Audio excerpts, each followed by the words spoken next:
Good morning, હર મહાદેવ, જય માતાજી। આજે હું તમને લઈ જઈશ મારી વાડીએ। આજે લેવાના છે ઘઉં। ઘઉં કઈ રીતે લેવાય છે, શું થાય છે, હું તમને બતાવીશ। જે બતાવવા જેવું છે બતાવી દઈશ, કેમ કે મારે બી થોડું કામ કરવાનું છે તો બધું બતાવી શકું, ના બતાવી શકું તો જોઈ લેજો, બરાબર? મળીએ।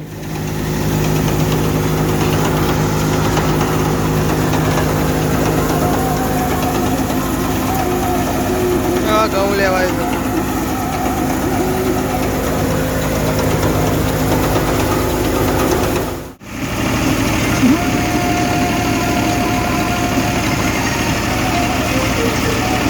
ઘઉં મશીનમાં જાય છે।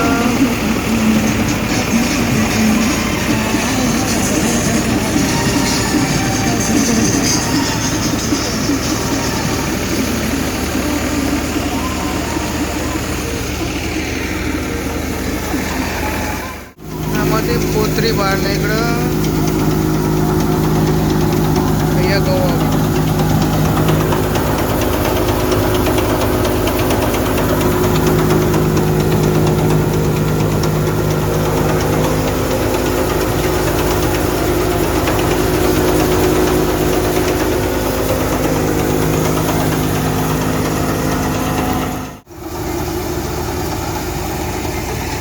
ઘઉં તૈયાર થયેલા, ખાતર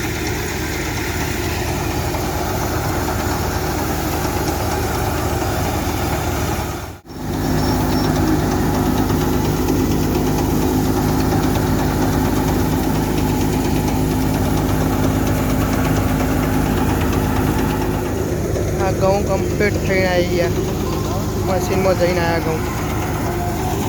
શું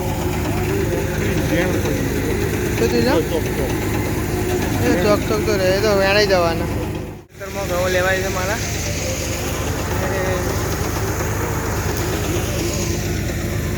ઘઉં ખાઈએ, રોટલી એમને નહીં થતી, જો કેટલી મહેનત થાય છે। દેખો આ બધું પેલા આ થાય, પછી આ મશીનમાં જાય, મશીનમાંથી બહાર આવે, મશીનમાં બહાર આવ્યા પછી સાફ કરવાના, સાફ કરી પછી ગેટમાં જવાના। ચલો મળીએ, બધું થોડું કામ કરી ગયા, ચાલુ જ છે જો ઘઉં લેવાનું। બધાને એવું તો ખેતી કરી બહુ સહેલી નથી, સહેલી ભાઈ ખેતી એટલી મહેનત છે, ઘઉં ખાવામાં મહેનત કેટલી, બોલો।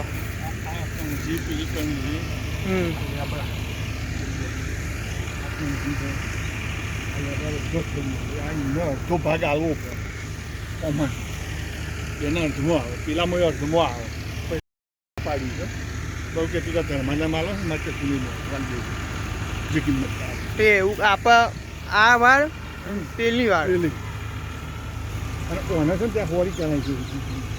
અને એ છે ને તાર ફેન્સિંગ કરી દઈ ના અંદરની સાઈડ, અંદરની સાઈડ આશી સીઝન ધોવણ ના આડે તો એવું કરી દઈએ। આશી તો કોંગ્રેસ જ પછી તો કાંઈ અને આ છે ને આ રસ્તો છે કે 11 ફૂટ કોરી થડ્યું, 11 ફૂટ આટલા તો આટલા આવે, આટલા પાડીની આ સાઈડ રસ્તો છે ને એ રસ્તો છે એટલે 11 ફૂટ પડી મેળવું પડે।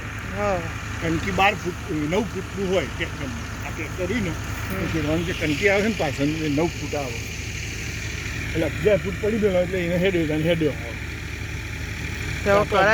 વધારે છોડ દઈ ફૂટ તો આટલો તો કરે જ જવું પડે, આ તો કશું ના થાય, કશું ના થાય। એટલે હું શું કહું, આજે તો કાલ ફોન કરું। હા, મારું આખું ખેતર ઘઉં લેવાય છે, એ તો તમે જોયું જોઈએ। આ ઘઉં લેવાય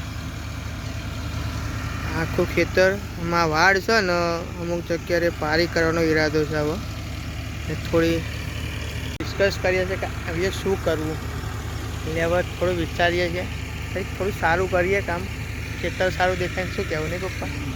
સાચી વાત ને? ખેતર હાલત ગયું છે, ઘઉં લેવાઈ ગયા કમ્પ્લીટ। હવે મળીએ, હવે ઘેર જઈએ બધું કમ્પ્લીટ કરીને। ચલો, જય માતાજી, હર મહાદેવ।